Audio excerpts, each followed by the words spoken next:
अमन का निशान, पाकिस्तान अमन की पहचान और पाकिस्तान हमेशा जिंदाबाद। पाकिस्तान इस वक्त आलमी सिफारतकारी का महवर बन चुका है, अमन का दाई है, सुलह का पयाम्बर है और एक्चुअल पीस मेकर है जो ज़मीन में फितना नहीं फैलाता। ईरान और अमेरिका के दरमियान कशीदगी कम करवाने और जंग रुकवाने की अनथक कोशिशों पर वज़ीर आज़म शहबाज शरीफ और फील्ड मार्शल सैयद आसिम मुनीर को बैनुल अक़वामी सतह पर पजीराई मिल रही है। यही वजह है कि आज पूरी दुनिया की नज़रें इस्लामाबाद पर जमी हुई हैं और आलमी तवज्जो इस्लामाबाद टॉक्स पर मरकूज है। मेरा नाम आयशा यूसुफ है, आपको वेलकम करती हूँ अपने इस प्रोग्राम सुबह से आगे में। और सुबह का आगाज़ करने जा रहे हैं बहुत ही अच्छी खबरों के साथ कि पाकिस्तान की तरफ से जो काविशें की गई हैं, जो कोशिशें की गई हैं, उसके नताइज ऐसा लगता है कि आना शुरू हो गए हैं, क्योंकि मुज़ाकरात का पहला मरहला आज से शुरू हो रहा है, जबकि मरकज़ी मरहला कल होगा।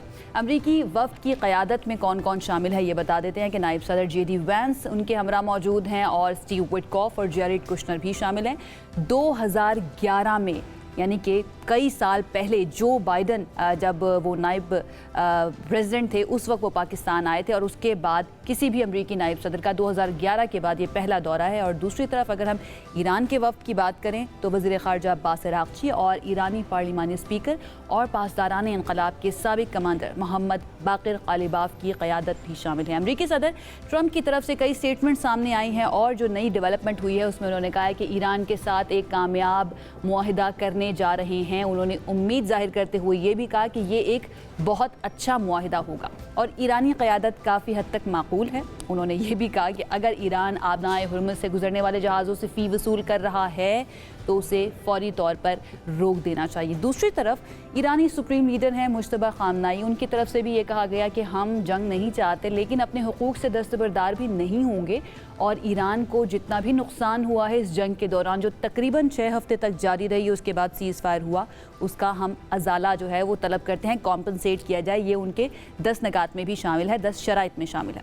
उन्होंने इसके साथ ही आवाम से ये अपील की है कि सड़कों पर ही मौजूद रहें, ये बहुत ज़रूरी है। इसी दौरान ईरानी पार्लिमानी स्पीकर हैं मोहम्मद बाक़िर ग़ालिबाफ, उन्होंने निशानदही की कि जंग बंदी के दौरान तयशुदा जो 10 निकात हैं उनमें से 3 की खिलाफ वर्जी की गई है, जिसके अंदर लबनान के ऊपर अटैक भी शामिल है जो इजराइल की तरफ से किया गया। ताहम JD वैंस की तरफ से मुस्बत रद्द-ए-अमल सामने आया और उनका ये कहना था कि ये एक बहुत अच्छी बात है कि इख्तलाफ सिर्फ 3 निकात पर मौजूद है जबकि बाकी पर इत्तफाक भी मौजूद है। ये इस बात का सबूत है कि अमेरिका ना सिर्फ संजीदगी से मुज़ाकरात की कोशिश कर रहा है बल्कि ये एक अमन मुआहिदा भी चाहता है। और एक और डेवलपमेंट जो है आपके सामने रखी इस पूरी टाइमलाइन के अंदर वो ये है कि अमेरिकी मीडिया ये बता रहा है कि इजराइल और लबनान के दरमियान मुज़ाकरात आइंदा हफ्ते से शुरू हो जाएंगे। वाशिंगटन में अमरीकी वज़ारत ख़ारजा में पहली मुलाकात मुतवक्की है और सदर ट्रंप पहले ही इजरायली वज़ीर आज़म को लबनान में हमले रोकने का कह चुके हैं, जबकि नेतन्याहू की तरफ से इंदिया दिया गया कि हिज़्बुल्लाह को गैर मुसल्लह करने और ख़ित्ते में अमन के क़याम पर बातचीत होगी, जबकि लबनानी हुकाम के मुताबिक इन मुज़ाकरात का मॉडल भी ईरान अमरीका जंग बंदी मुआहिदे जैसा ही होगा। अब अहम बात यह है कि जिस वक्त सीज़ फायर का ऐलान किया गया उसमें ये निकात शामिल थे कि ईरान की ये एक शर्त थी कि लबनान के ऊपर अटैक्स जो किए जा रहे हैं इजराइल की तरफ से उनको रोक दिया जाएगा मुकम्मल तौर पर। पहले ट्रंप की तरफ से कहा गया कि ये एक बहुत ही वर्केबल सोल्यूशन है और उसके थोड़ी ही देर के बाद या चंद घंटों के बाद इजराइल की तरफ से लबनान पर फिर अटैक किया गया एंड उसके बाद वाइट हाउस की तरफ से कहा गया कि ये नुक्ता यानी कि लबनान पर जंग बंदी का नुक्ता शामिल नहीं था।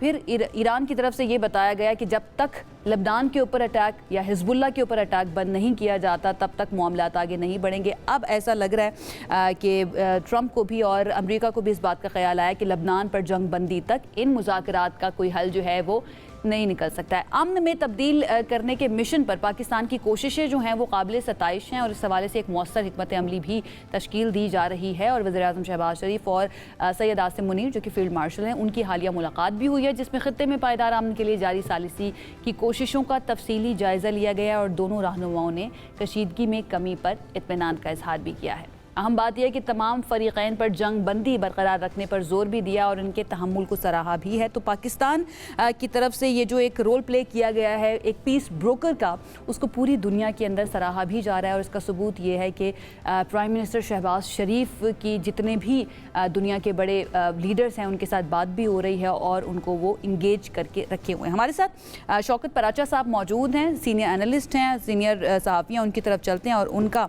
ज़रा पॉइंट ऑफ व्यू लेते हैं सारी आई सिचुएशन के ऊपर। डेफिनेटली इसमें कोई शक नहीं है कि वो भी बहुत खुश होंगे पाकिस्तान की इस कामयाबी के ऊपर।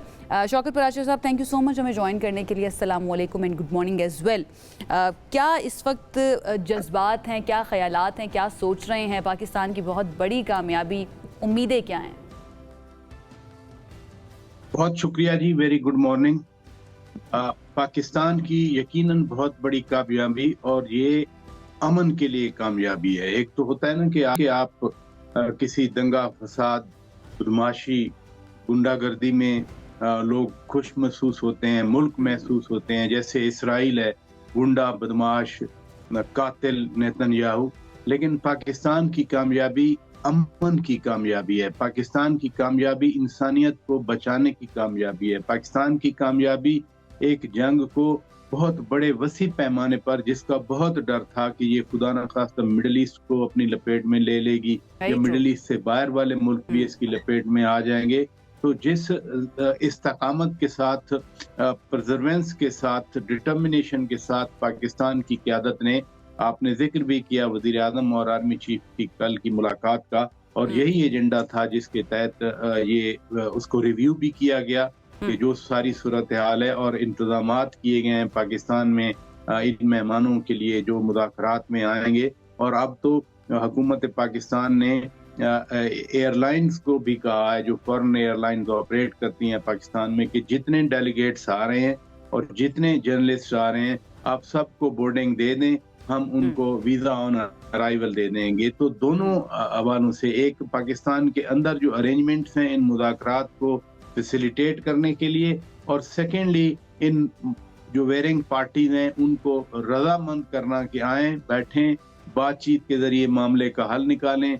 जंग किसी के मफाद में नहीं है, अमन पूरी दुनिया के मफाद में, और स्पेशली मिडिल ईस्ट का अमन, जहां तेल की सप्लाई रुकी और आग लग गई महंगाई की। सारी दुनिया तड़प रही है, पूरी इंसानियत तड़प रही है इस महंगाई की वजह से। और अगर पाकिस्तान आज इस जंग को बुझाने में कामयाब हो जाता है तो मेरा ख्याल है ये सिर्फ पाकिस्तान की आवाम नहीं, खित्ते की आवाम नहीं, पूरी दुनिया के लोग खुश हों। शौकत साहब, what does it mean for Pakistan? क्योंकि हम वो मुल्क हैं जो दहशतगर्दी में, हम कह सकते हैं कि तकरीबन लाखों जानें जो है ना वो गंवा चुकी हैं। हालांकि हम अपनी तरफ से पूरी कोशिश करते रहे कि दहशतगर्दी को हराएं भी, और हमने हराया भी है, बट राइट नाउ अभी भी हम लड़ रहे हैं उन दहशतगर्दों से, चाहे वो कुछ पड़ोसी ममालिक हों या फिर जो इंसर्जेंट्स घुस कर बैठे हुए होते हैं उनकी बात कर ली जाए।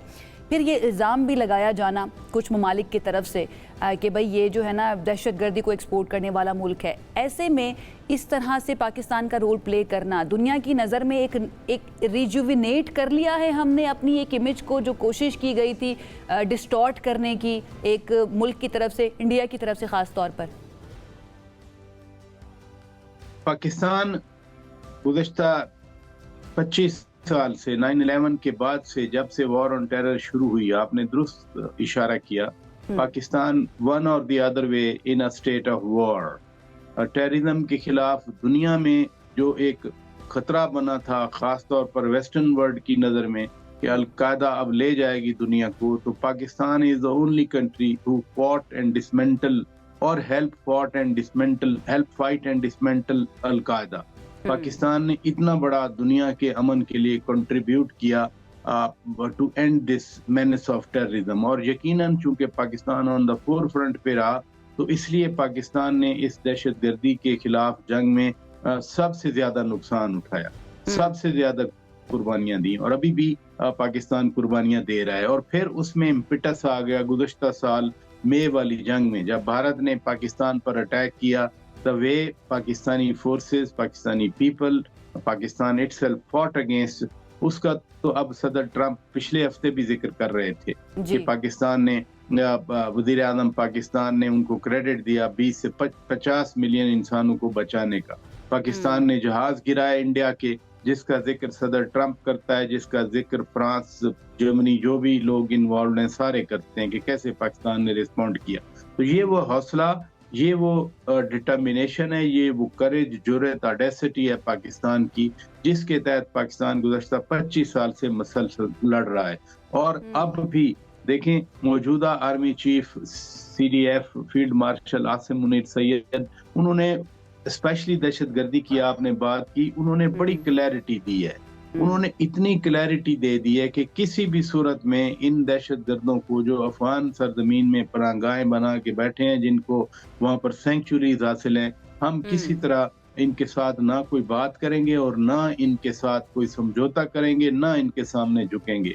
अब पहली बार क्लैरिटी ये आई है कि जो पाकिस्तान पे अटैक आएगा अफगान सरजमीन से, पाकिस्तान उन ठिकानों को जाकर निशाना बनाएगा। और आपने देख लिया, कंधार हो, काबुल हो, पख्तिका हो, पख्तिया हो, नुरिस्तान हो, कुन्नड़ हो, बदखशां हो, जहां जहां से दहशतगर्द निकल के पाकिस्तान पर अटैक किया, उन्होंने पाकिस्तान हैज रिस्पॉन्डेड बैक। अच्छा, वो शौकत साहब, ये कहा जाता है कि अपॉर्चुनिटी भी उसी के पास आती है जो उस अपॉर्चुनिटी के लिए अपने आप को तैयार रखता है, और ये हमने देखा है फील्ड मार्शल आसिम मुनीर के आने के बाद उनकी जो एक प्रोएक्टिव अप्रोच है, चाहे वो सिफारतकारी के मामले के अंदर हो या दहशतगर्दी के खिलाफ जंग के मामले के अंदर हो, और इस वक्त जो सिचुएशन बनी उसके अंदर एक मीडिएटर के तौर पर पाकिस्तान को सामने लाने का मामला हो, ये जो हमने ओवर द इयर्स अपनी अप्रोच को चेंज किया है, आपको लगता है कि इसने बहुत बड़ा रोल प्ले किया है पाकिस्तान के इमेज को बेहतर करने में या पाकिस्तान के ताल्लुकात दुनिया भर के साथ तब्दील करने के अंदर? देखिए ना, जहां तक इमेज की बात है तो आज सिर्फ पाकिस्तान का नाम लिया जा रहा है, पूरी दुनिया। कल जो कॉलें आई, अमीर ऑफ कतर ने कॉल की, जर्मन चांसलर ने कॉल की, ऑस्ट्रियन चांसलर ने कॉल की, फ्रेंच प्रेसिडेंट ने कॉल की, वजीर आजम को कॉलें आई। इसी तरह से अगर नायब वजीर आजम और वजीर खारजा इसहाक डार साहब की बात करूं तो साउथ अफ्रीका, यानी वो अफ्रीका के एक कोने से लेके और बरतानिया की फॉरेन सेक्रेटरी कूपर तक उनको कॉलें आई। अजरबैजान के साथ उनका राब्ता हुआ, सऊदी फॉरेन मिनिस्टर के साथ 24 घंटे में 2 बार राब्ता हुआ। ये क्या रिफ्लेक्ट करता है कि पाकिस्तान की तरफ देखा जा रहा है, हर कोई पाकिस्तान से इनपुट लेना भी चाहता है और पाकिस्तान के साथ एंगेज करके इस अमन को आगे बढ़ाना चाहते हैं। तो आज पाकिस्तान है, आज दुनिया में पाकिस्तान की गूंज है, मैं फिर कहूंगा, और ये गूंज है अमन का पैगंबर पाकिस्तान बना है। वैसे भी मैं एक बात करूं आपसे, आज अगर ये कुछ हो रहा है, सिर्फ ये पहली बार नहीं हो रहा। जब से अक़वाम मुत्तहिदा का पीस कीपिंग इदारा बना है पाकिस्तान ने, उसमें कंसिस्टेंटली कंट्रीब्यूट करा है, यानी जहां जहां पीस मिशंस के अंदर सबसे ज्यादा कंट्रीब्यूट करने वाले पाकिस्तानी अफवाज के ही हमारे सिपाही मौजूद थे। बिल्कुल आप ठीक बात करें। Thank you so much. Shaukat Paracha साहब हमारे साथ मौजूद थे और इस सिचुएशन पर अपना एनालिसिस दे रहे थे। बहुत इंपॉर्टेंट पॉइंट जो है वो बार बार रेज भी किया जा रहा है और शौकत साहब ने उस तरफ इशारा भी किया कि भाई ये बहुत ज़्यादा ज़रूरी है, ये बहुत इंपॉर्टेंट है कि इस चीज़ की रियलाइजेशन होती दुनिया को कि भाई पाकिस्तान जो है वो एक्चुअल पीस मेकर है, पाकिस्तान अमन चाहता है, पाकिस्तान खुद दहशतगर्दी के खिलाफ जंग लड़ रहा है और पाकिस्तान खुद बहुत ज़्यादा इफेक्टेड है दहशतगर्दी की वजह से। हमने लाखों जानें जो है ना हमारी इस दहशतगर्दी की वजह से जा चुकी है, लेकिन फाइनली वो कहते हैं ना कि वक्त आता है, वक्त आने पर जो तैयार होता है उसको अपॉर्चुनिटी मिलती है और पाकिस्तान ने दिखाया है कि किस तरह से वो तैयार था। और दुनिया के अंदर जब भी अमन की बात आएगी पाकिस्तान का नाम हमेशा के लिए याद रखा जाएगा। हम इस वक्त वफाकी दारुल हुकूमत के अंदर मौजूद हैं और वफाकी दारुल हुकूमत में जब सुबह में आई तो काफ़ी मुझे एक तरह से खामोशी भी लग रही थी, एट द सेम टाइम थोड़ी हलचल भी महसूस हो रही थी क्योंकि एक हाई लेवल मूवमेंट जो है ना वो इस वक्त इस्लामाबाद में जारी है। तो मेरे को एंकर आप लोग भी सोच रहे होंगे वो कहाँ पर है, उनको हमने बाहर भेजा हुआ है, उनकी तरफ चलते हैं ज़रा और उनसे जानते हैं कि वो इस्लामाबाद में इस वक्त क्या देख रहे हैं एंड उनके पास क्या है हमें रिपोर्ट करने के लिए। मुज़म्मिल बताइए, आप बाहर मौजूद हैं, मौसम तो 2 दिनों से काफ़ी अच्छा हुआ था, आज थोड़ी सी ज़रा गर्मी है लेकिन काफ़ी वेलकमिंग मौसम जो है ना वो हमें लग रहा था कि दुनिया भर के मेहमानों को वेलकम भी कर रहा है। क्या देख रहे हैं, कौन कौन से रास्ते खुले हैं, क्या रूट्स हैं एंड ओवरऑल सिचुएशन बताइए प्लीज़। सबसे पहले तो बिग ओल गुड मॉर्निंग। आपको पता है कि मेरी एनर्जी वहाँ पे भी ऐसी होती है जैसी यहाँ पे इस टाइम पे आउटडोर्स आना मुझे बहुत पसंद है। सारे व्यूअर्स को अस्सलाम वालेकुम।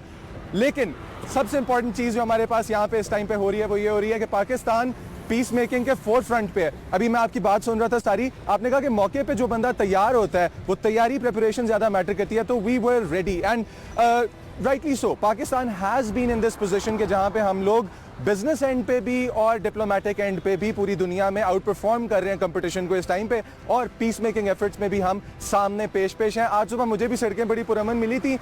हमारे साथ इस चीज़ को डिटेल में डिस्कस करने के लिए और आज जो ये समिट और इजलास होगा इसको डिस्कस करने के लिए मौजूद है हमारे ब्यूरो चीफ जावेद सोमरो साहब। तो उनसे पूछते हैं कि अस्सलाम वालेकुम सर, और क्या सीन है यहाँ पे आज? वालेकुम अस्सलाम मुजम्मिल। आज सीन बिल्कुल ऑन है और सबसे पहले जैसे आपने अपने रिमार्क्स में कहा कि now the Pakistan is prove before the international community के we are the peace makers. हमारे ऊपर जो एक इंडियन एजेंडा के तहत हमारे खिलाफ एक मुहिम चलाई जाती थी कि हम दहशतगर्दों को पनाह देते हैं, हम दहशतगर्दों की पॉलिसी को फॉलो करते हैं, तो आज हमें ये जो आज इवेंट यहाँ पे होने जा रहा है आज और कल, उससे ये साबित हो गया है और दुनिया ने इसको एक्सेप्ट किया है कि पाकिस्तान जो है वो पीस मेकर है, पीस लविंग है और वो दुनिया में हमेशा से अमन की बात करता रहा है, चाहे वो अक़वाम मुत्तहिदा के मिशन हो जहाँ पर हमने पीस कीपिंग के लिए अपने फोर्सेस भेजी।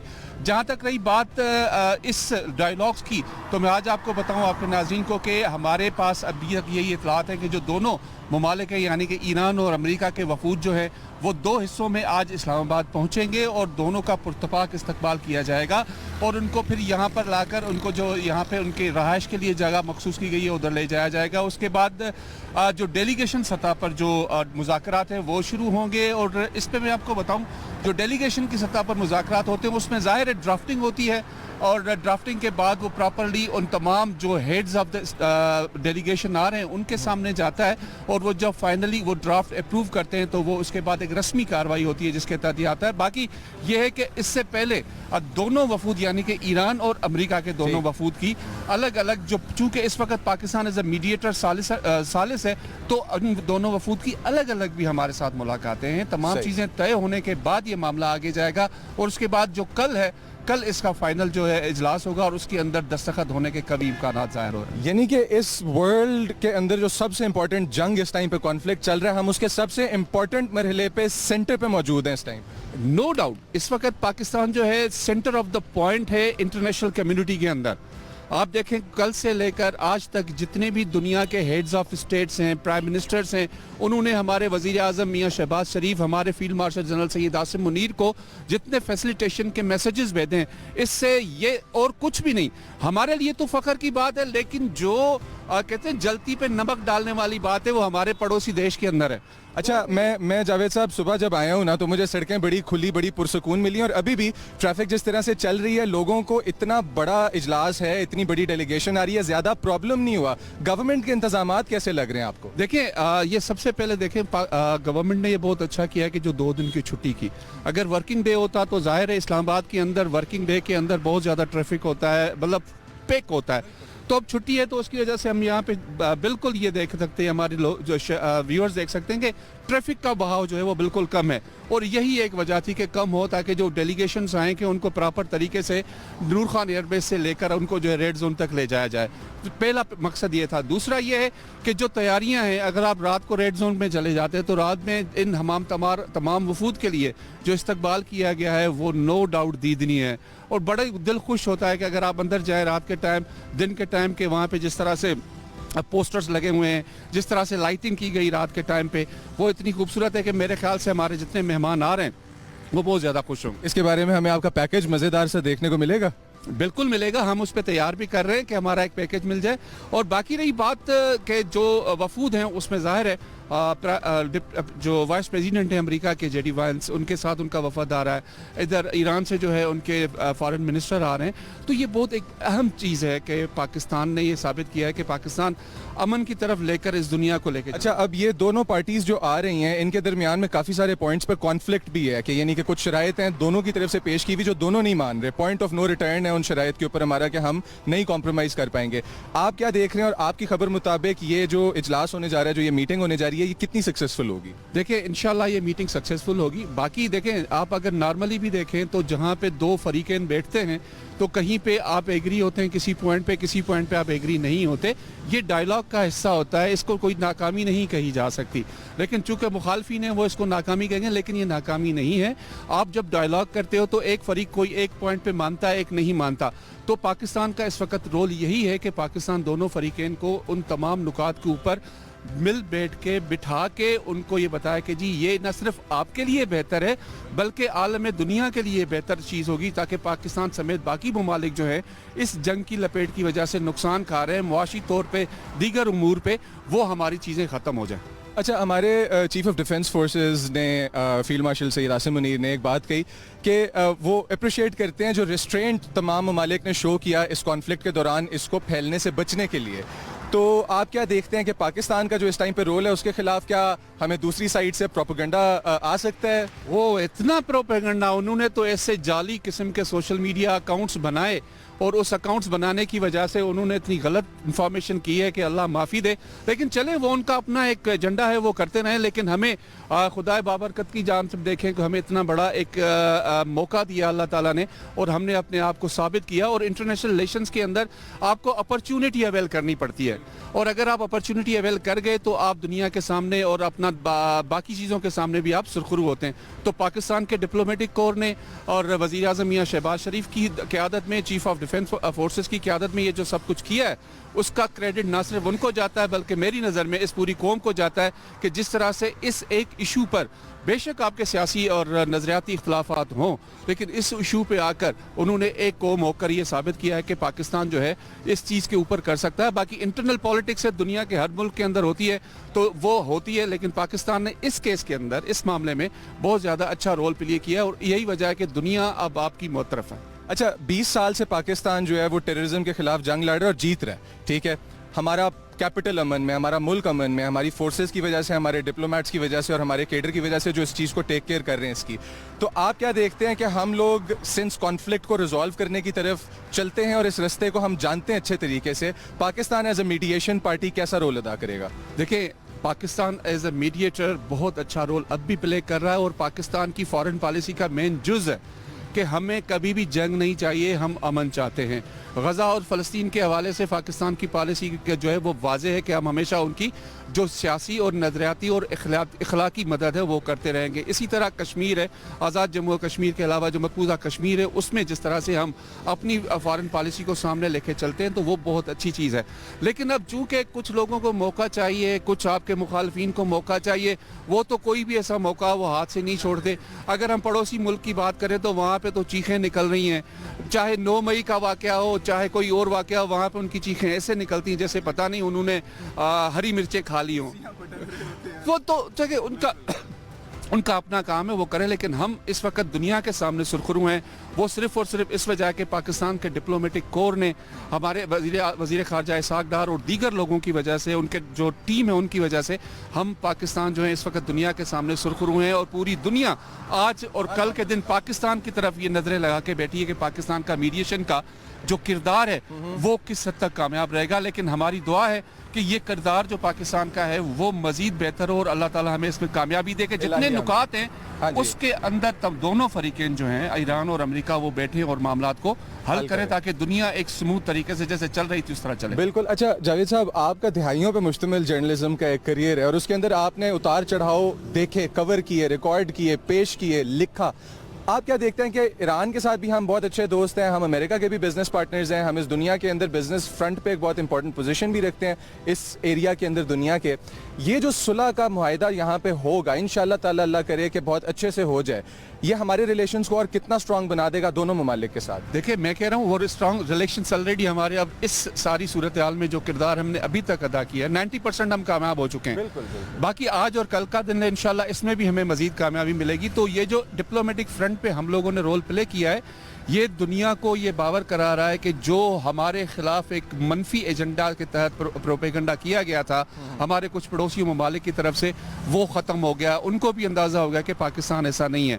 अब जब ये एपिसोड ख़त्म हो जाएगी तो उसके बाद हमारे लिए सबसे बड़ा चैलेंज यही है कि हम दुनिया को ये कहें कि जी हमें कर्ज नहीं चाहिए, हाँ जी, हम बिजनेस चाहते हैं, हमारे प्रोडक्ट्स आप अपने मार्केट्स में लें, हमारे लिए बिजनेस फ्रंट्स ओपन करें ताकि दुनिया को हम दिखा सकें कि पाकिस्तान के अंदर टेक्सटाइल इंडस्ट्री क्या करती है, स्पोर्ट्स इंडस्ट्री क्या करती है, हमारे यहाँ जो बाकी टायर इंडस्ट्री है वो क्या करती है, उनकी प्रोडक्ट्स कैसी हैं, दुनिया में मानी जाती हैं।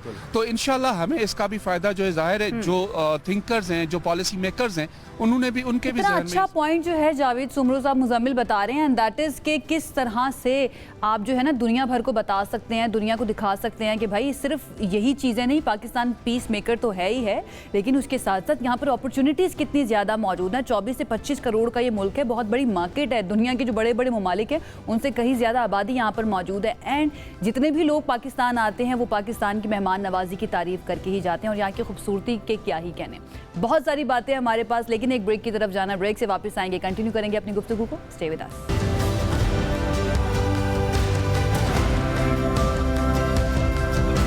ब्रेक के बाद आपको खुशामदीद कहते हैं। हमारी गुफ्तगू जो है वो इसी के इर्द गिर्द रहेगी कि किस तरह से पाकिस्तान एक बेहतर रोल प्ले कर रहा है, एक मीडिएटर का रोल प्ले कर रहा है, एक पीस ब्रोकर का रोल हम कह सकते हैं वो प्ले कर रहा है, और इससे हमें उम्मीदें कितनी ज़्यादा रखनी चाहिए। ऑप्टिमिस्टिक रहना चाहिए, at the same time realist रहना भी बहुत ज़्यादा ज़रूरी है, क्योंकि अभी तक मुज़ाकरात शुरू नहीं हुए हैं लेकिन फ़रीक़ैन पाकिस्तान पहुँच चुके हैं। हमारे साथ जौहर सलीम साहब मौजूद हैं, फॉर्मर सेक्रेटरी ख़ारिजा है, उनकी तरफ चलते हैं और उनसे ज़रा जानते हैं कि वो क्या सोच रहे हैं सारे मामले के ऊपर।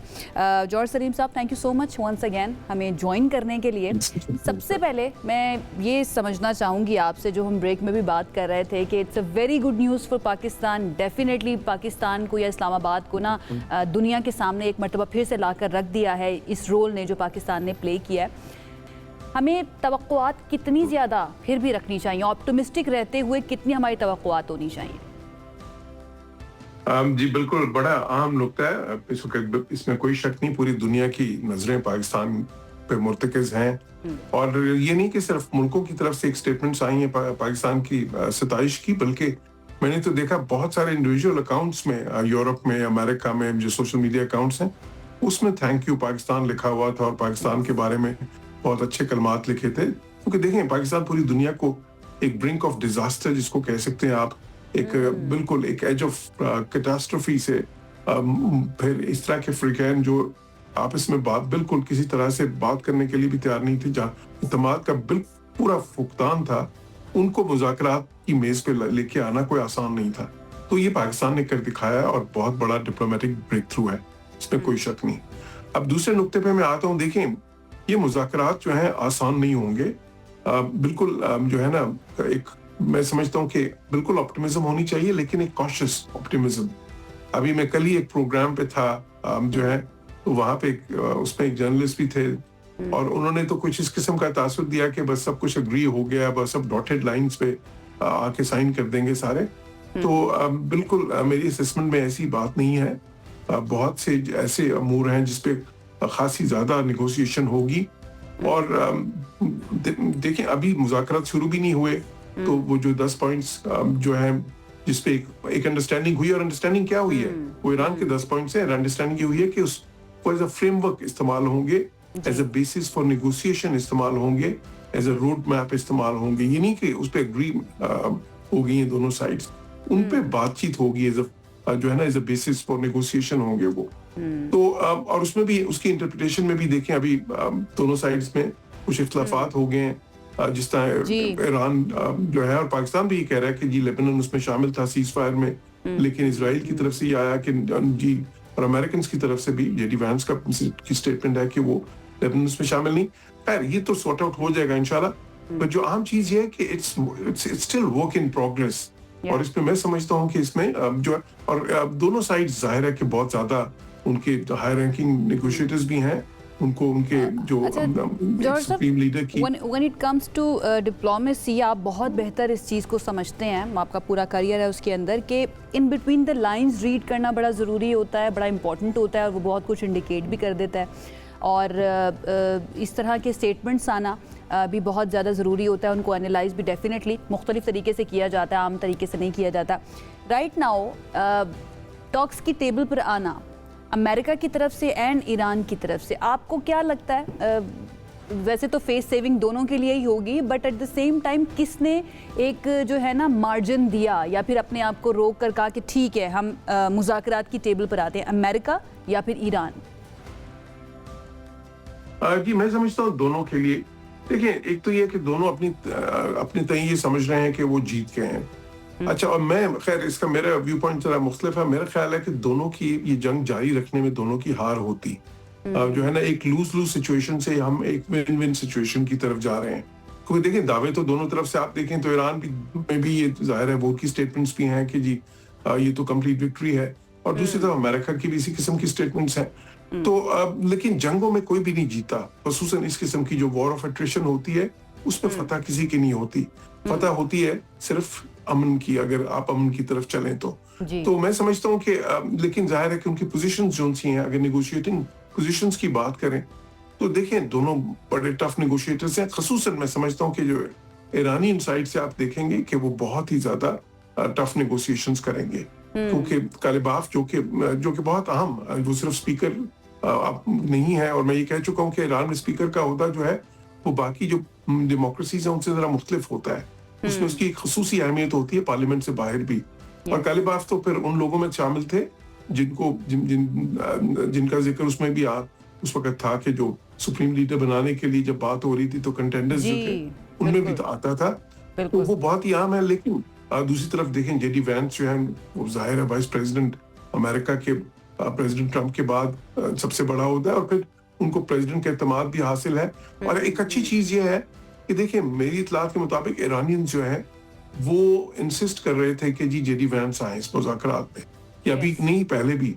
उसकी वजह क्या थी कि वो जो है ना स्टीव विटकॉफ और जेरेड कुशनर के ऊपर उनके कुछ तहफ़्फ़ुज़ात थे, तो उन पे कुछ उनके तहफ़्फ़ुज़ात थे, तो इसलिए मैं समझता हूँ कि जेडी वैंस का आना एक तो जाहिर है एक लेवल बहुत ज्यादा रेज हो गया, और दूसरा फिर जाहिर है जो है ना उनका मुतमईन नजर भी कुछ इस तरह का है कि वो उनकी स्टेटमेंट्स भी आ चुकी हैं, वो इस जंग की कोई कंटिन्यूटी के इतने ज्यादा हक में भी नहीं थे। तो मैं समझता हूँ ये तो खुशाइंद है, जो डेलीगेशन दोनों साइड से हैं वो बहुत अच्छे हैं, अथॉरिटी भी है उनको।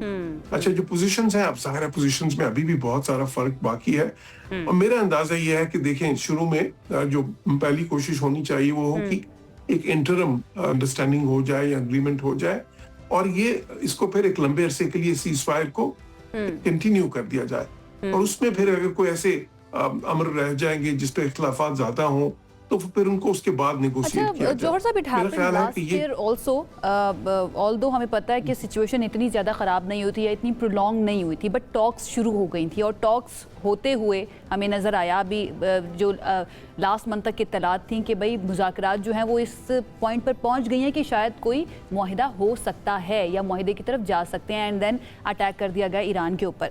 ईरानी इस मामले पर कैसे रजामंद होंगे, या फिर किस तरह से उनकी तसल्ली होगी कि वो मुज़ाकरात की मेज़ पर आ भी जाते हैं तो उन पर दोबारा से अटैक नहीं किया जाएगा, क्योंकि माजी के अंदर हमें इस तरह की मिसालें मिलती हैं कि मुज़ाकरात के दौरान अटैक कर दिया जाए अमेरिका की तरफ से।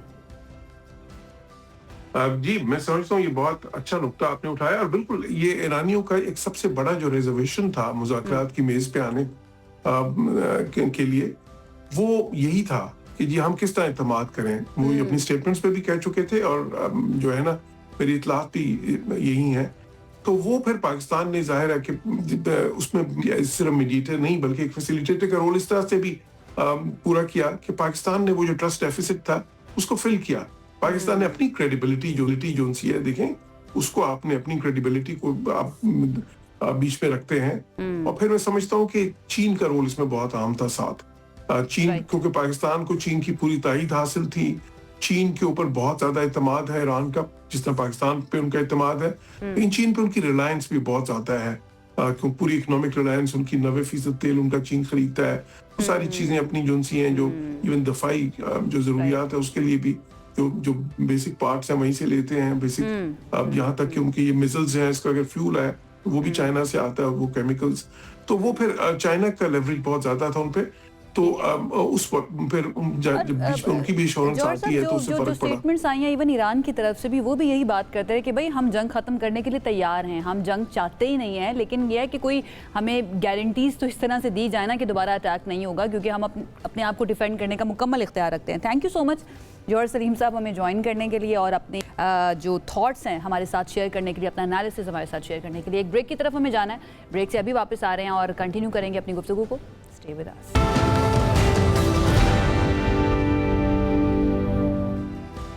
जी ब्रेक के बाद आपको खुशामदीद कहते हैं जनाब। अगर हम शहर कायद का रुख करें कराची का, वहाँ पर 9वीं और 10वीं जमात के इम्तहानात का आज से हो चुका है आगाज़। 500 से ज़्यादा इम्तहानी मराकिज़ बनाए गए हैं। तैयारियां कैसी हैं, बच्चे जो हैं वो क्या सोच रहे हैं, आतिफ की तरफ चलते हैं और उनसे जानते हैं कि क्या तैयारियां वो देख रहे हैं। Atif, over to you.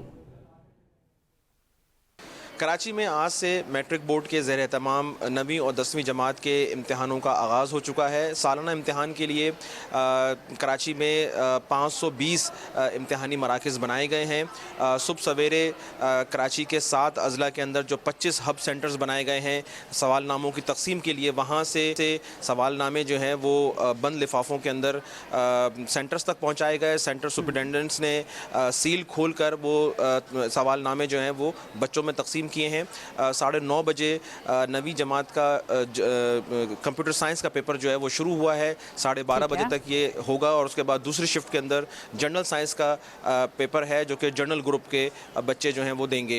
ये सिलसिला जो है वो अब शुरू हो चुका है और तकरीबन 22 अप्रैल तक ये 9वीं और 10वीं जमात के इम्तहानात चलेंगे। Chairman matric board Ghulam Hussain Soho ने अब से कुछ देर पहले नाज़माबाद के एक सेंटर का दौरा किया और वहाँ पर बात करते हुए बताया कि इलेक्ट्रिक को ख़ास तौर पर ख़त लिखा गया है कि जिन स्कूलों के अंदर इस वक्त बच्चे इम्तहान दे रहे हैं वहाँ पर लोड शेडिंग ना की जाए। इसके साथ साथ दफ़ा 144 का निफाज किया गया है ताकि जो सेंटर्स हैं उसके अतराफ़ बहुत ज़्यादा लोग जमा ना हों। फ़ोटो कॉपी की जो मशीनें हैं सेंटर्स के अतराफ़ उनको बंद रखने का जो है वो फ़ैसला किया गया है। साथ ही साथ एक मॉनिटरिंग सेल जो है वो मैट्रिक बोर्ड ऑफिस में भी कायम किया गया है जो कि साइबर क्राइम के हवाले से भी देख रहा है कि अगर कोई पेपर लीक होता है तो उसको किस तरह से रोका जाए और अमनो अमान की सूरत हाल और तलबा को जो दी जाने वाली सहूलियात हैं उसके हवाले से जो मॉनिटरिंग सेल है वो कमिश्नर कराची के ऑफिस में कायम किया गया है। मजमूई तौर पर कराची के अंदर 3,85,000 से ज़ायद तलबा और तालबात जो हैं वो 9वीं और 10वीं के इम्तहानात में हिस्सा ले रहे हैं। इम्तहानात जो हैं वो 22 अप्रैल तक जारी रहेंगे। सेंटर्स के अतराफ जो है वो अच्छी खासी सिक्योरिटी का इंतज़ाम किया गया है और किसी भी सेंटर के अंदर कोई नाखुशगवार सूरत हाल या पेपर लीक होने के हवाले से आई एम रियली ग्लैड बहुत ज़बरदस्त इकदाम जो हैं वो किए जा रहे हैं क्योंकि हम जानते हैं कि क्वालिटी एजुकेशन और 9th और 10th जो है मैट्रिक एक बुनियाद फराहम करता है किसी भी बच्चे के फ्यूचर के लिए। तो आई एम ग्लैड कि इस वक्त जो है ना सारे इंतजामात सही तरीके से किए जा रहे हैं। बहुत शुक्रिया आपका आतिफ हमारे साथ मौजूद थे। एक ब्रेक की तरफ हमें जाना है, ब्रेक से वापस आ रहे हैं, कंटिन्यू करेंगे अपने शो को। Stay with us. This segment is brought to you by Chughtai lab.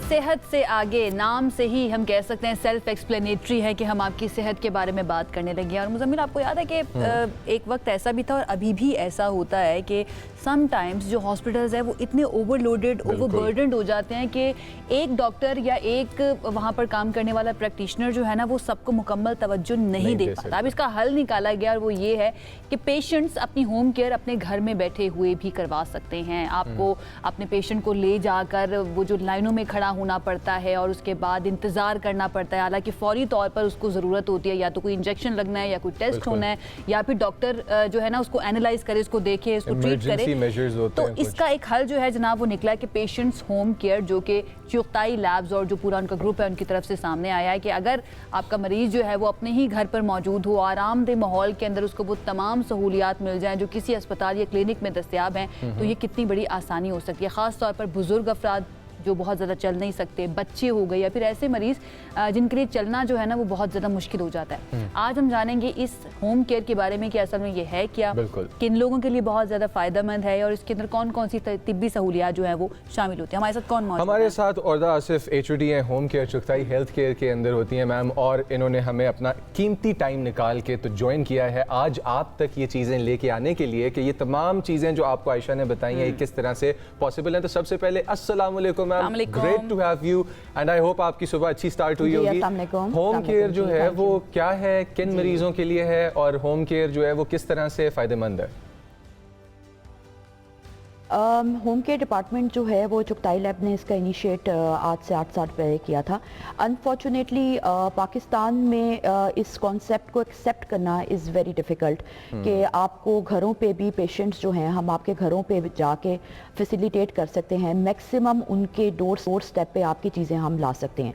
हमारे होम नर्सिंग केयर में जो सबसे इम्पॉर्टेंट चीज़ है वो ये है कि हमारा होम नर्सिंग डिपार्टमेंट है जिसमें हम नर्सिंग स्टाफ आपको प्रोवाइड करते हैं, आपके पेशेंट को हम असेस करते हैं, हमारे डॉक्टर विजिट्स हैं, हमारे अल्ट्रासाउंड आपके डोर स्टेप पे है, एक्सरे आपके डोर स्टेप पे है, फिर इंजेक्शंस हैं जो हम आपको आपके मरीज़ों को घर पे फैसिलिटेट कर सकते हैं।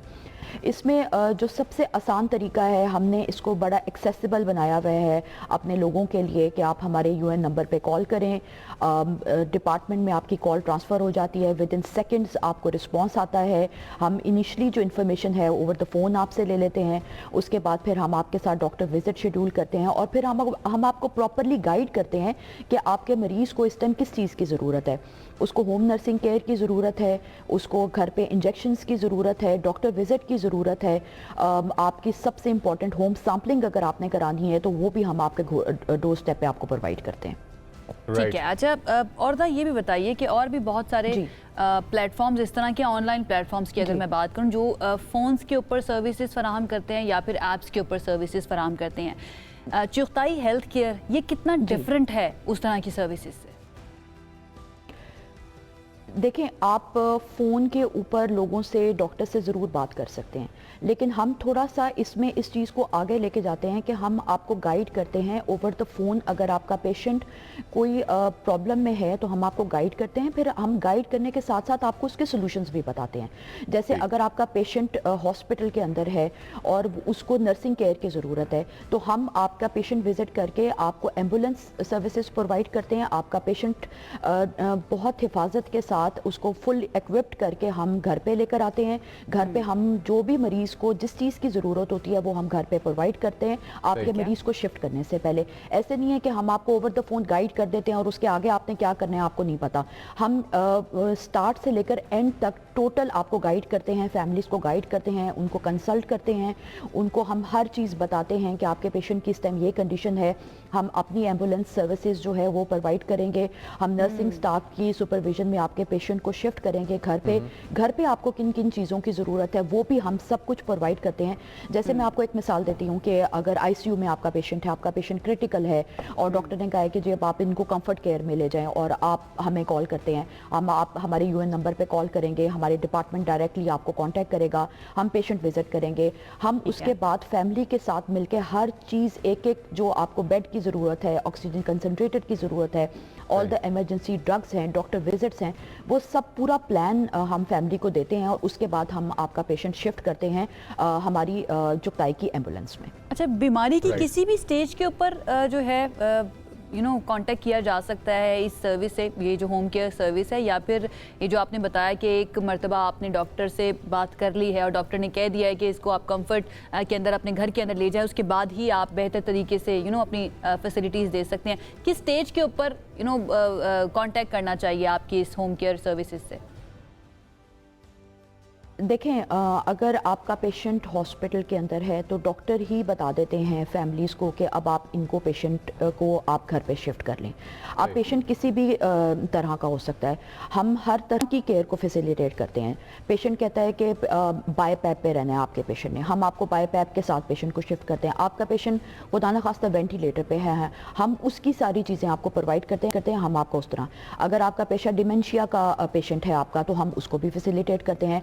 आपका पेशेंट अगर आफ्टर सर्जरी केयर का पेशेंट है, मतलब उनकी कोई सर्जरी हुई है, टांग की सर्जरी हुई है, कमर की सर्जरी हुई है, तो उसके बाद भी आपको केयर की ज़रूरत है घर पे, आपको इंजेक्शन की ज़रूरत है घर पे, आपको किसी एक्सरे की ज़रूरत है घर पे, तो हम आपको फिर उस हिसाब से, ये टोटली डिपेंड करता है पेशेंट की कंडीशन पे कि आपको किस तरह की केयर और डॉक्टर ने आपको क्या एडवाइस किया है, उसके अकॉर्डिंगली फिर हम आपको सारी चीज़ें प्रोवाइड करते हैं। एक जो मरहला होता है बड़ा ख़ास और बहुत नाजुक, वो ये होता है कि जब पेशेंट्स पोस्ट ऑप केयर में होते हैं। अब पोस्ट ऑप के बारे में बात की जाए तो स्टिचेस होते हैं और डीप वुंड्स होते हैं, तो ड्रेसिंग वगैरह भी आप लोग फैसिलिटेट कर देते हैं ऐसे पेशेंट्स को होम केयर में?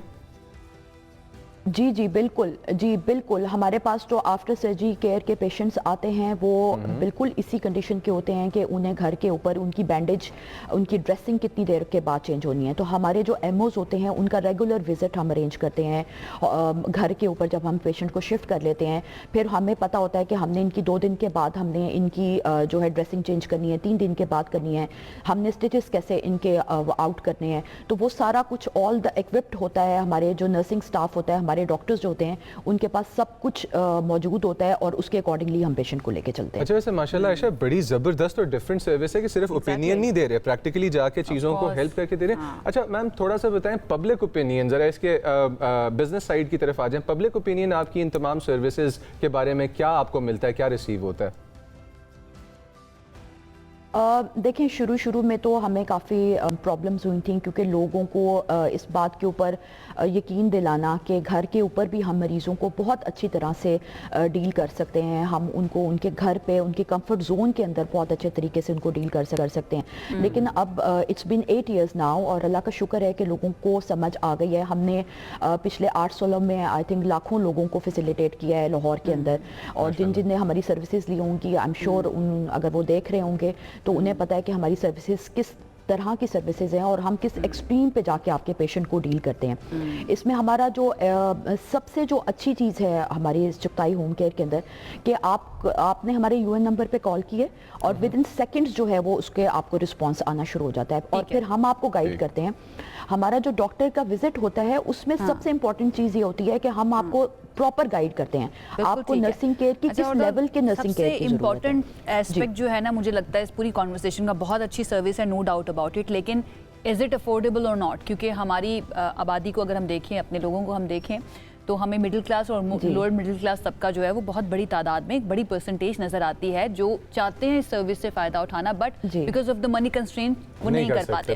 तो ये इज़ इट अफोर्डेबल? कौन इसको अफोर्ड कर सकता है? और जो एक नॉर्मल हॉस्पिटल में जाके जो खर्चा आता है इस सर्विस को इस्तेमाल करने के बाद, उसमें कितने % इजाफा हो जाएगा?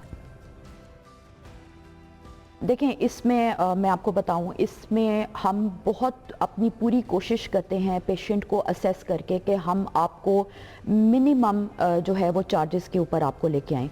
हमें जो एक कॉल रिसीव होती है, हमारी कोशिश ये होती है कि हम उस पेशेंट को फैसिलिटेट करें। अब हम उसको कैसे फैसिलिटेट करते हैं? अपनी बेस्ट सर्विसेज हमने देनी होती हैं। अगर मैं आपको एक मिसाल देती हूँ कि अगर आपका डिमेंशिया का पेशेंट है और उनको ज़रूरत है घर के ऊपर, तो हमें पता है कि ये पेशेंट ने लॉन्ग टर्म हमारे साथ चलना है, और तो फिर हम एक बहुत अच्छा पैकेज जो है वो फैमिली के साथ डिसाइड करके उनको बता देते हैं, ताकि फैमिली के ऊपर भी हम कम से कम बोझ डालें। और मेरी तो कोशिश ये होती है कि हम मैक्सिमम लोगों को फैसिलिटेट करें, जहां पे हम जो उनके साथ रियायत बरत सकते हैं वो हम जरूर बरतें। राइट, ऑलराइट, बिल्कुल ठीक है। इन द एंड वो नंबर बता दीजिए जहां पर कॉल की जा सकती है, ताकि जितने भी देखने वाले जो अवेल करना चाहते हैं सर्विस को, उनके लिए आसानी हो जाए। जी, हमारा यूएन नंबर है, चुगताई लैब का यूएन नंबर है 111345 इस नंबर के ऊपर आप कॉल कर सकते हैं। विद इन सेकेंड्स आपके कोई भी काम है पेशेंट के रिलेटेड, आपकी रेडियोलॉजी है, आपकी होम नर्सिंग केयर है, आपकी होम सैम्पलिंग है, आपकी कोई भी चीज़ है, आप हमें कॉल करें।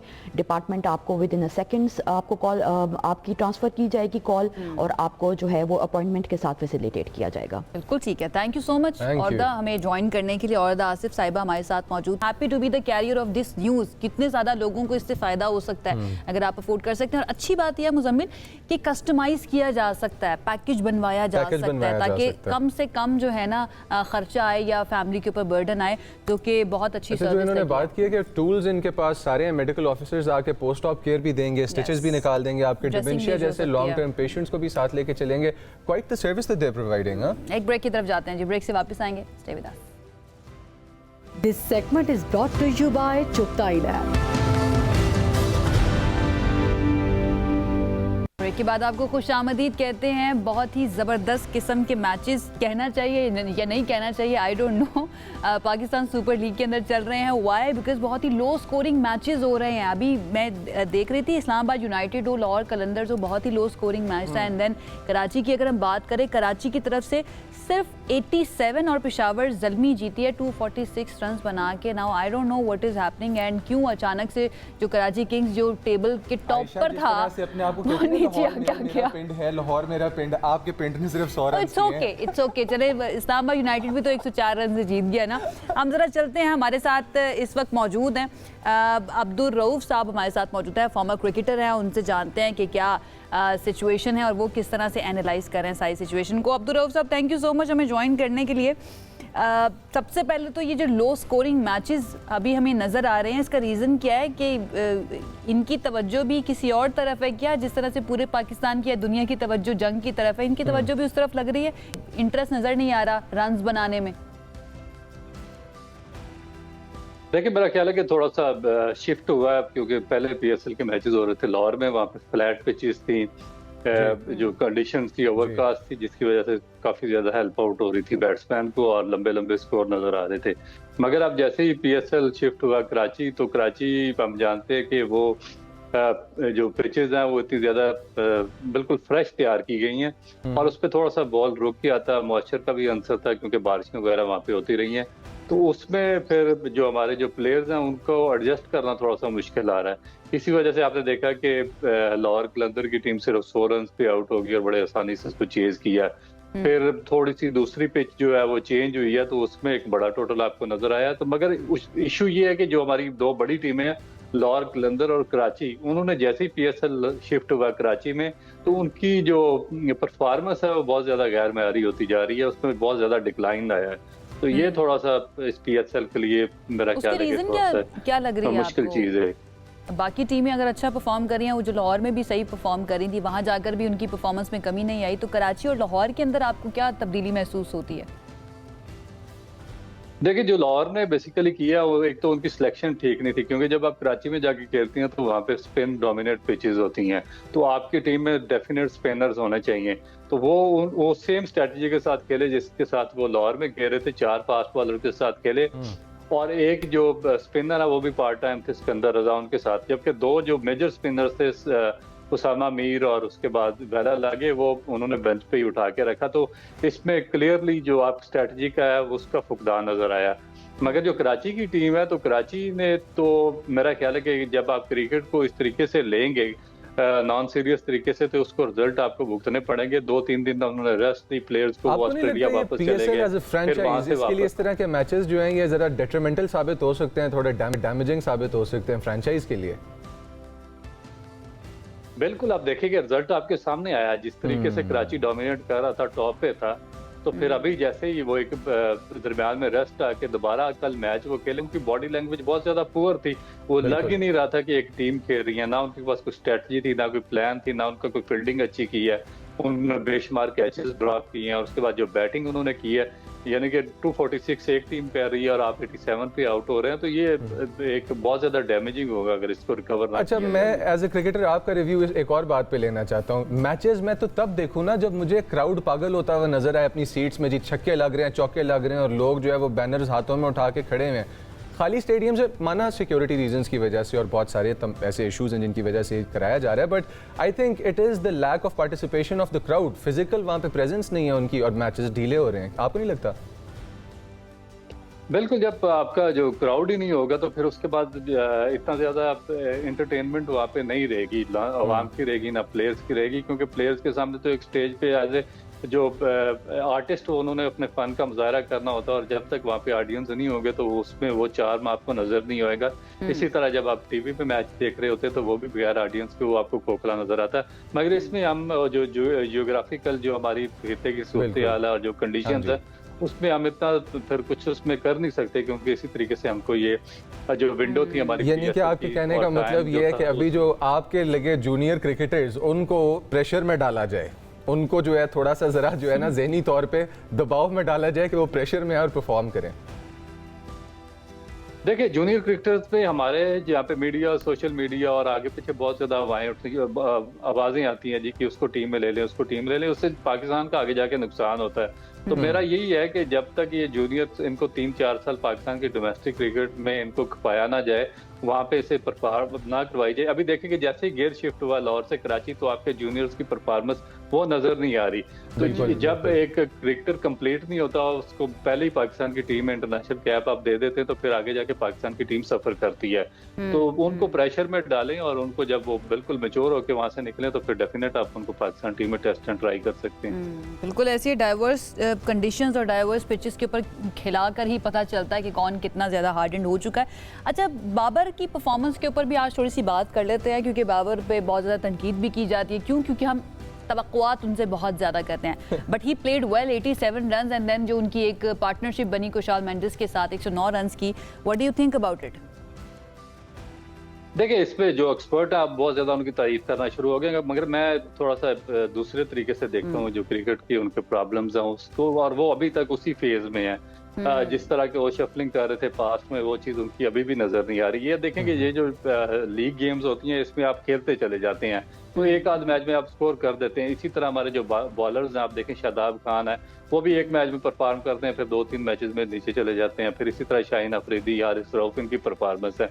बाबर आजम भी उसी कैटेगरी में अब आ चुके हैं। तो ये हम एक परफॉर्मेंस पे ये नहीं कह सकते कि उन्होंने फॉर्म वापस ले लिया या वो रिदम में आ गए हैं। यही हमारी आगे जाके पाकिस्तान टीम को डैमेज करती है। ये इंडिपेंडेंट तो परफॉर्मेंस जो असल चीज है वो उनके जो बायोमैकेनिक्स है वो प्रॉपरली, वो अभी तक मेरे ख्याल में वो फंक्शन नहीं है। All right, thank you so Thank you. Much. Abdul Rauf साहब हमारे साथ मौजूद थे और अपना एनालिसिस पीएसएल और जो मैचेस होने वाले हैं उन पर दे रहे थे। ब्रेक की तरफ हम जाते हैं इस उम्मीद के साथ कि हमारे बाकी के मैचेस बहुत अच्छे चलते रहें और लो स्कोरिंग ना हो। भाई चाहे स्टेडियम में लोग मौजूद नहीं है लेकिन टीवी पर आपको देखा जा रहा है, यहाँ पर भी सरहद पार भी और दुनिया भर में जहाँ जहाँ बिल्कुल। क्रिकेट लविंग नेशंस हैं वो सब आपको देख रही हैं। एक ब्रेक की तरफ जाते हैं, स्टे विद अस।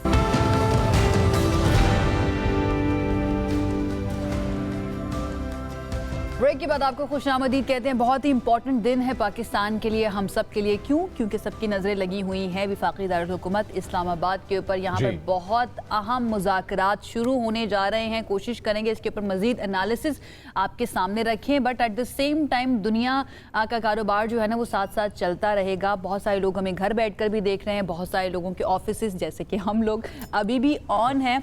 तो हम अपने जो हमारी जिम्मेदारी है उसको आगे बढ़ाते हुए अपने गेस्ट को मेरे ख्याल से इंट्रोड्यूस करवा देते हैं। अपने गेस्ट को इंट्रोड्यूस करवा देते हैं, but first I would want you to know कि ये कितना इंटेंस मामला था। आपके पास अगरचे ये लड़ाई ना रुकवाता पाकिस्तान तो एक पूरी बेल्ट थी जो वाइप आउट हो जानी थी, या खुदा न खास्ता जिस तरफ क्रिटिक्स बात कर रहे थे कि ये न्यूक्लियर फॉल आउट में ना तब्दील हो जाए, तो पूरा गल्फ और उसके साथ हम लोग जो इस समंदर की लाइन को लगते आते हैं नीचे तक, तमाम बमा Afghanistan and India on the other side, also up until the far end of Sri Lanka, हम लोगों का ये पूरा खित्ता इंपैक्ट होना था। तो पाकिस्तान का रोल इसके अंदर बहुत इंपॉर्टेंट रहा है। बिल्कुल ऐसा ही है। आपको लगता है ये इंटेंस ज्यादा हो गया सुबह के लिए? मुझे इससे ज्यादा इंटेंस बात ये लग रही है कि हमारी जो गेस्ट है ना वो इस सारे हालात के बावजूद हमारे स्टूडियोज के अंदर मौजूद है। ऑल्दो इस्लामाबाद बंद है but we are very thankful. मैं आपकी मुलाकात करवाने जा रही हूँ एक ऐसी बैडमिंटन प्लेयर से जो वैसे तो बहुत ही कम उम्र है, छोटी सी लगती हैं, बहुत ही सॉफ्ट स्पोकन लगती हैं, लेकिन जब वो मैदान में उतरती हैं तो बड़े बड़ों के हम कह सकते हैं मैं इनसे बात भी कर रहा था, शेर है शेर, ये आपको लगेंगी सॉफ्ट स्पोकन सी, लेकिन when it's about her sport. अच्छा, इन्होंने मलेशिया में 2 गोल्ड मेडल्स लिए हैं इंटरनेशनल। उम्र सिर्फ 12 साल है इनकी, 13 साल है। बलूचिस्तान से इनका ताल्लुक है। नाम इनका सरवत फातिमा है और ये इतनी जबरदस्त मीठी सी छोटी सी क्यूटी है ना कि आप कहेंगे कि यार ऐसा हो नहीं सकता कि जाके इंटरनेशनली लोगों से बैडमिंटन जैसे एग्रेसिव स्पोर्ट में लड़के हरा के गोल्ड मेडल लेके वापस आ रही हूँ ये, लेकिन आज हमारे स्टूडियो को ग्रेस कर रही हैं और हमारे साथ यहाँ पे मौजूद है। तो without further do Sarwat Fatima को कहते हैं वेलकम। और इनके साथ इनका पहला सवाल। सरवत, पहले तो थैंक यू, आप हमारे पास आई हैं। अच्छा, आपको स्पोर्ट्स में कौन लेके आया? मतलब badminton is not that much of a common choice and plus Pakistan में क्रिकेट, हॉकी वगैरह जो है ज़्यादा कॉमन है, तो आपकी इंस्पिरेशन कौन बना, कौन लेके आया आपको? मुझे बैडमिंटन है बाबा ने लाया, उनका एकेडमी था, उनको मैं देख के मैं भी उनके साथ जाती थी, तो मुझे शौक़ बढ़ती गई। तो मैंने 4 ईयर्स ओल्ड थी, मैंने बैडमिंटन खेलना स्टार्ट किया। उस दिन से मैं पहले डिस्ट्रिक्ट लेवल खेला, चैम्पियन बनी, प्रोविंशियल लेवल, फिर बाद में मैं 7 ईयर्स ओल्ड थी, मैंने फ़र्स्ट नेशनल जूनियर खेला। उसमें मैंने जो लास्ट ईयर उस वक्त की चैम्पियन थी उसको मैंने हराया और सेमीफाइनल तक पहुंची। फिर एज ऑफ 8 में मैं first time national junior badminton champion of Pakistan बनी। उस दिन से भी मैं 4 टाइम यानी सरवत वी कैन सेफली से कि अपने बाबा की वजह से आपने बैडमिंटन खेलना शुरू किया उनको देख देख के? मुझे खुद बहुत शौक़ था कि मैं खेलूं बैडमिंटन। मेरा सिस्टर भी है, मैंने कोशिश किया पापा, लेकिन उसका शौक़ नहीं था, वो इस फील्ड में नहीं। अच्छा ऐसा आपको पता है, इनकी बातें तो सुन रहे हैं हम सारे और हमारे व्यूअर्स भी सुन रहे हैं। बात ये है कि बैडमिंटन बड़ा अग्रेसिव स्पोर्ट है और अग्रेशन के बगैर इस स्पोर्ट को जो क्या है ना आप परसू नहीं कर सकते उस एंड तक जहाँ तक इन्होंने किया सरवत ने। सरवत, आपके साथ इंडियन अंपायर्स का कुछ भूटान के अंदर बन गया था मामला, उसके बारे में थोड़ा सा बताएं ज़रा। भूटान में मेरा 3rd सेट लीड था और लास्ट पॉइंट्स तक तो इंडियन अंपायर्स थे, उन्होंने मेरे 4 पॉइंट्स इधर उधर किया। जो मैंने राइट मारा उसको आउट दिया, जो उसने आउट मारा उसने राइट दे दिया। तो उधर मुझे बहुत गुस्सा आया था कि मतलब क्यों ऐसा हो रहा है, वरना मैं गोल्ड। देखिए भाई, नाइंसाफ़ी के ऊपर तो गुस्सा आना बनता ही है ना। अच्छा, ये क्योंकि हम एक्सपीरियंसेस की बात करें और आपने भूटान के एक्सपीरियंस के बारे में बताया, मलेशिया वाला एक्सपीरियंस भी अच्छा रहा आपका, या उधर भी कुछ खुदा न खास्ता इस तरह की सिचुएशन बनी थी? मलेशिया बैडमिंटन में बहुत आगे है, उनके पास वर्ल्ड चैम्पियन है, ओलंपिक सिल्वर मेडलिस्ट है, उनका बहुत ही बैडमिंटन हाई लेवल पे है। थाईलैंड का, तो उधर मैं गई तो ये मेरे टफ़ कंपटीशंस थे मलेशिया के साथ, थाईलैंड के साथ। फिर इधर मैंने ओमान, फिलिपीन, यूएई को हराया, तो मैंने दोनों कैटेगरी में गोल्ड लिया। Right, speaking of tough competition, आपको अकेले खेलना पसंद है सिंगल्स में या डबल्स में आपको ज़्यादा खेलना पसंद है? फेवरेट शॉट कौन सा? ज़रा अपनी गेम के बारे में थोड़ा सा बताएं। हमारा फेवरेट शॉट डिसीजन है, जैसे किसी को आगे बुला के पीछे उसको देना। हाँ जी। हाँ, फिर सिंगल्स मुझे पसंद है। सही, क्योंकि सिंगल जो भी करना है आपने खुद कर सकते हैं। डबल्स में ओपोनेंट वीक है, आप मेहनत करके पॉइंट लेते हैं, वो सर्विस ही नेट पे मारता है। ज़बरदस्त। अच्छा, सबसे इम्पोर्टेंट मसला जो होता है ना किसी भी एथलीट का, आप भी जानते हैं, हम भी जानते हैं, और एथलीट्स तो डेफिनेटली जानते हैं, उनकी लाइफ इफेक्ट हो रही है जब स्पॉन्सर्स ना मिले। तो सरवत, स्पॉन्सर्स का मसला तो नहीं होता। मैंने कुछ पिक्चर्स आपकी देखी हैं जो सीएम बलूचिस्तान सरफराज बुगटी साहब के साथ थी। बलूचिस्तान हुकूमत की तरफ से आपको सपोर्ट मिली अभी तक कोई स्पॉन्सर के अंदर या फाइनेंसेस के अंदर? जी, स्पॉन्सर्स तो जैसे इंटरनेशनल इवेंट्स हमें नहीं मिलते हैं, साल में एक बार मिलता है। तो जब हम जाते हैं दूसरे कंट्रीज़ के साथ खेलने, वो मतलब हर महीने मतलब वो टूर्स में होते हैं, उनका इतना एक्सपीरियंस होता है, हम जाते हैं एक्सपीरियंस की वजह से हम मार्क आते हैं, हम मतलब इंटरनेशनल वो एक प्रेशर राइस होता है। वो लोग कितना एशिया जूनियर जाते हैं, वर्ल्ड जूनियर जाते हैं, और हमें नहीं देते। यानी कि अपॉर्चुनिटीज़ का मसला भी है, at the same time sponsors जो है ना, बिल्कुल ऐसे। ये देखें जी, हमारे ऐसे नन्हे मुन्ने स्टार्स जो कि कद में कितने बड़े हैं, उम्र में कितने छोटे हैं, ये इनको हमें सपोर्ट करना चाहिए। गवर्नमेंट को भी चाहिए, प्राइवेट सेक्टर को भी चाहिए कि बढ़ चढ़ के आगे आएं। अच्छा, आपको क्या लगता है कि ये अभी से 5 साल बाद किधर होंगे? मुझे ऐसा लगता है कि अगर इनको सही सपोर्ट मिलती है, सही तरीके से स्पॉन्सर्स इनके साथ मौजूद होते हैं, तो ये बहुत आगे जाएंगी, पाकिस्तान का नाम रोशन करेंगी। Because she is very clear. जितने भी हमारे एथलीट्स होते हैं, दे आर वेरी क्लियर। उनका विजन एक है, पाकिस्तान का नाम रोशन करना है, और उसका नाम रोशन करने में उनका अपना नाम भी रोशन होगा, और उसके साथ साथ उनकी फैमिली का नाम भी रोशन होगा। तो all the very best. Thank you so much Sarwat हमें ज्वाइन करने के लिए। अब हम एक ब्रेक की तरफ जा रहे हैं, लेकिन हमारा शो अभी भी जारी है, तो ब्रेक से अभी वापस आते हैं। स्टे विद अस।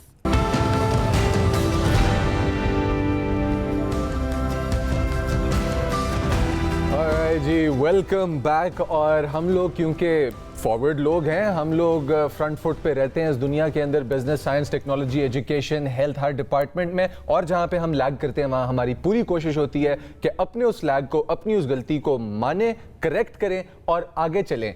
इसी स्पिरिट का नाम है पाकिस्तानी होना। लेकिन एट द सेम टाइम अगर टेक्नोलॉजी की बात की जाए, अगर फ्रंट फुटेड होने की बात की जाए, अगर फॉरवर्ड अप्रोच फ्यूचर की तरफ रखने की बात की जाए, तो स्पेस एक्सप्लोरेशन एक ऐसा डिपार्टमेंट है कि जहां पे सुपार्को ने पेश जो कि है वो अपना रोल निभाया है। और हमारे पास मिशन आर्टेमिस 2 जो है नासा का, वो इस वक्त कामयाबी के साथ जारी है, जो तकरीबन 50 साल बाद, आफ्टर 50 इयर्स, इंसानों को दोबारा चांद के करीब लेके गया है। इस मिशन में और इसके पिछले मिशन में फ़र्क ये था कि ये वाला मिशन जो है ये चांद के गिर्द ऑर्बिट करेगा। हमारे जो जेन जीज और अल्फाज यहाँ पे फेरे, गर्दिश का मतलब होता है घूमना, ठीक है, तो मैं रिवॉल्व करना, मैं आपको बता रहा हूँ कि ये ऑर्बिट करेगा चांद के इर्द गिर्द। और क्यों ऑर्बिट करेगा, लैंड क्यों नहीं करेगा? क्योंकि चांद की सरफेस पे और उसकी फार साइड पे, यानी कि जो उसके अंधेरे वाली साइड है, फार साइड पे सरफेस देखी जाए और टेक्नोलॉजी देखी जाए कि लैंड जो कराना है उसके बारे में मालूमात जमा की जाए। इस मिशन का जो बुनियादी मकसद है वो इन तमाम चीज़ों का डाटा अर्थ तक वापस लेके आना है। और इस वक्त आर्टेमिस 3 के लिए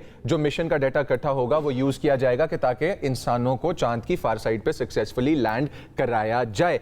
अब इतनी सारी इंफॉर्मेशन के बाद हमारे पास जो सारी इंफॉर्मेशन के बाद आप पानी मैं पीजिए, पानी पीता हूं, पानी जी, जी, पीजिए। जी, जी, इंसान बिल्कुल, ने बिल्कुल, बेसिकली कनात नहीं की है आलमे रंगोबू पर। वो कहता है कि मैं दुनिया को तो देख ही रहा हूँ, इस प्लानट अर्थ को तो देख ही रहा हूँ, इससे बाहर भी मुझे निकलना है, दीगर दुनिया जो है ना उनको भी तलाश करना है। सारी सिचुएशन के ऊपर हमारे साथ इस वक्त मौजूद है स्पार्को में deputy chief manager system engineering Tariq साहिबा। उनकी तरफ चलते हैं और उनसे जानते हैं कि वो कैसे देख रही हैं। और since she is representing Sparco हमारे इस शो के अंदर, तो पाकिस्तान को किस तरह से देखना चाहिए सारे मामले को, और स्पार्को कैसे देख रहा है। Shanila, thank you so much हमें ज्वाइन करने के लिए। सबसे पहले आपके थॉट्स मैं जानना चाहूँगी इस आर्टेमिस 2 इस मिशन के ऊपर। 50 साल के बाद दोबारा से इंसान जो है ना वो चांद के करीब तरीन मकाम पर जा रहा है। देखिए, ये जो एक प्रोग्राम आर्टेमिस 2 का है, ये ऑलमोस्ट आफ्टर 50 इयर्स है, जो कि एक लूनर एक्सप्लोरेशन का ये न्यू एरा की तरफ हमें लेके जाती है। और इंशाल्लाह ये सक्सेसफुली आज जो है वो मून के अराउंड फ्लाई करेंगे, मूव अराउंड करेंगे और एक बहुत अहम जो है वो टेस्ट और एक्सपेरिमेंट्स करेंगे और कुछ सिस्टम्स को वैलिडेट करेंगे जो कि फर्दर मून पे इनकी लॉन्ग टर्म प्रेजेंस को इंश्योर करेगा। और ना सिर्फ मून बल्कि ये एक स्टेपिंग माइलस्टोन है towards sustainable development even on red planet Mars जिसे कहा जाता है। तो ऑलमोस्ट आफ्टर 50 इयर्स ये एक नया एरा है, एक नई जो है वो हम कहेंगे कि एक्सपेरिमेंट्स और टेस्ट की तरफ जाएंगे और मजीद इनोवेशन और मजीद चीजें हम एक्सप्लोर कर रहे होंगे स्पेस के अंदर। राइट। अच्छा, किसी भी इस तरह के मिशन में जो है ना वो सिस्टम इंजीनियरिंग का एक बड़ा इंपॉर्टेंट रोल होता है, तो यहाँ पे सिस्टम इंजीनियरिंग का क्या रोल है, किस तरह से किरदार निभाए और ये जो रिस्पॉन्सिबिलिटी है इसको किस तरीके से अदा किया जा रहा है? देखिए, इसमें जो टोटल इस वक्त जो क्रू है आपका वो एक कमांडर होता है जिसका एक्सपीरियंस होता है और वो काफी जो है वो पूरे मिशन को लीड कर रहा होता है। उसके बाद आपको एक फ्लाइट इंजीनियर और पायलट चाहिए होता है और देन आपके पेलोड जो मिशन स्पेशलिस्ट होते हैं वो 2 हैं, जो 4 लोगों का इस वक्त क्रू मौजूद है जो क्रू फ्लाइट है ये। और जो सिस्टम इंजीनियरिंग है बेसिकली ये होलिस्टिकली पूरे सिस्टम को रिव्यू करता है, देखता है हर एस्पेक्ट से कि जी जो इंटर डिसिप्लिनरी फील्ड्स होती हैं वो आपस में सिंक्रोनाइज हो और जो रिक्वायरमेंट्स हैं या जो आपके आगे चल के अनफोर्सीन जो फैक्टर्स होते हैं उसको वेल बिफोर टाइम इवेलुएट किया जाए। तो ये एक बहुत अहम फील्ड होती है किसी भी मिशन को, किसी भी कॉम्प्लेक्स मिशन को होलिस्टिकली रिव्यू करने के लिए, एनालाइज करने के लिए और बड़े एफिशिएंटली उन बड़े मेगा प्रोजेक्ट्स। अच्छा, ये आर्टेमिस 2 जिस तरह का ये मिशन अभी गया है इसके अंदर ज्यादा से ज्यादा बड़ा टेक्निकल चैलेंज जो है शनीला वो क्या आ सकता है? ना सिर्फ जो है वो अहम इसमें टेस्ट ऐसे होते हैं जो कि हमें रिक्वायर्ड होते हैं जिनको रीटेस्ट और रीवैलिडेट करना पड़ता है, बल्कि जो जिस तरह से टेक्नोलॉजी एडवांस हो रही है तो वो सारी चीजें, वो सारे एक्सपेरिमेंट्स करने पड़ते हैं। इसके अंदर जो क्रू आपका जा रहा होता है तो उसमें कम्युनिकेशन उसका बहुत अहम है कि होना चाहिए। उसकी जो हीट शील्ड है या हीट प्रोटेक्शन है उसको देखा जाता है, उनकी नेविगेशन को देखा जाता है, उनकी जो सिस्टम है उसकी लाइफ सपोर्ट को देखा जाता है इन केस ऑफ एनी मतलब आपका कोई क्विक रेस्क्यू डीप स्पेस के अंदर इतना आसान नहीं होता। तो ये जो मैंने जिन चीजों की आपसे बात की कि डीप स्पेस की डायनामिक्स को इवैल्यूएट करना, उसको चेक करना, सिस्टम को वैलिडेट करना, ये बहुत अहम होता है क्योंकि किसी भी टाइम पे क्रू जो आपका है या आपका एस्ट्रोनॉट है उसको इंडिपेंडेंट होना बहुत जरूरी है। बिल्कुल। और इस मिशन के अंदर बेसिकली जो इनका ऑब्जेक्टिव है, जो मकसद है वो यही है कि लूनर प्रेजेंस में आगे आर्टेमिस 3 के अंदर है 2 जो है ये इंपॉर्टेंट टेस्ट कैरी आउट कर रहा है कि जो बिल्कुल मून के जो आपका मून है उसके मदार में, ये ऑर्बिट में आप कह लें, वो उसमें नहीं जा रहा बल्कि उसके अराउंड एक चक्कर लगा रहा है। और जिस दौरान वो बहुत इंपॉर्टेंट जो टेस्ट होते हैं, जो सिग्निफिकेंट टेस्ट होते हैं, उन सारी चीजों को वैलिडेट कर रहे हैं, चेक कर रहे हैं कि हाँ जी ह्यूमन के लिए लाइफ सपोर्ट काफी है, नेविगेशन वो इजीली कर सकते हैं जी, कम्युनिकेशन वो कर पा रहे हैं डीप स्पेस में जाके। इससे पहले इतनी दूर फार साइड पे जो है वो कोई भी नहीं गया। जो लास्ट दिन का 1972 में था, ये उससे भी कहीं आगे जा रहे हैं और वहां पे जाके इन्होंने जो है वो उसकी फार साइड की जो साउथ पोल है उसकी पिक्चर्स लेनी है प्लस मजीद। अच्छा, अपोलो और आर्टेमिस कितना फर्क है और क्या अहमियत है इसकी? देखें, बिल्कुल एडवांस टेक्नोलॉजी है। स्पेस लॉन्च सिस्टम एक एडवांस रॉकेट है और जो कैप्सूल है वो एक एडवांस टेक्नोलॉजी है और 50 सालों के दरमियान जो है वो एडवांस टेक्नोलॉजी और इनोवेशन की बड़ी जरूरत थी, इंटरनेशनल कोलैबोरेशन की जरूरत थी, रिसोर्स की अवेलेबिलिटी, पॉलिटिकल विल, बड़े सारे फैक्टर्स होते हैं। दैट्स व्हाई ये 50 इयर्स का गैप आप लोग देख रहे हैं। और स्पेशली जो ह्यूमन सेफ्टी के हवाले से बहुत काम हुआ है इस दरमियान कि जी क्या स्टैंडर्ड्स होने चाहिए और मिशन किस तरह का होना चाहिए और कौन कौन से इंपॉर्टेंट टेस्ट हैं जो कंडक्ट होने चाहिए, वेल बिफोर टाइम एक्सपेरिमेंट्स कौन से होने चाहिए जी, उनका उधर फूड क्या होना चाहिए, उनका वेस्ट मैनेजमेंट जो है वो कितना परफेक्ट होना चाहिए, वहां पे जो है वो उनकी एक्टिविटी या मोबिलिटी क्या होनी चाहिए in case of any situation, वो किस तरह से इमरजेंसी में जो है वो हैंडल करेंगे चीजों को। तो ये सारी चीजें बड़ी अहम होती हैं। और इंटरनेशनल कोलैबोरेशन की मैंने जिस तरह से बात की, तो ये रिसोर्स शेयरिंग बेसिकली होती है क्योंकि बड़े कॉम्प्लेक्स, कॉस्टली और रिस्की मिशन होते हैं, तो ये ओवर द नाइट नहीं हो सकते। तो दैट्स व्हाई 50 इयर्स। अच्छा शनीला, आप ये सारी बातें बता रही है ना, मुझे जितनी भी मैंने वो स्पेस से रिलेटेड मूवी देखी है ना, एस्ट्रोनॉट से रिलेटेड मूवीज देखी है, मुझे वो सारी याद आई हैं। लेकिन होप फॉर द बेस्ट, ये बड़ा ज़रूरी है कि इंसान जो है ना वो काने नहीं होता है, जितना अभी तक एक्सप्लोर कर लिया वो उससे आगे जाते रहना चाहता है, एक्सप्लोरर बने रहना चाहता है। वाई? बिकॉज डिस्कवरी मोड हमें खुश रखता है, ये इंसान की डिफॉल्ट सेटिंग के अंदर शामिल है। Thank you so much Shanila Tariq साहिबा हमारे साथ मौजूद थे। और इसके साथ ही वक्त जो है वो भी हो चुका है ख़त्म हमारे इस शो का। इंशाल्लाह एक मरतबा फिर से हाजिर होंगे मंडे को, और तब तक के लिए दुआ कीजिए कि ये जो अब एक सीज फायर चल रहा है दुनिया के अंदर, बहुत बड़ी जंग को जो रोका है पाकिस्तान ने, परमानेंट सीज फायर, उसके फ्रूटफुल रिजल्ट्स जो है ना वो भी आना शुरू हो जाएं। तब तक के लिए हमें इजाजत दीजिए। अल्लाह हाफिज।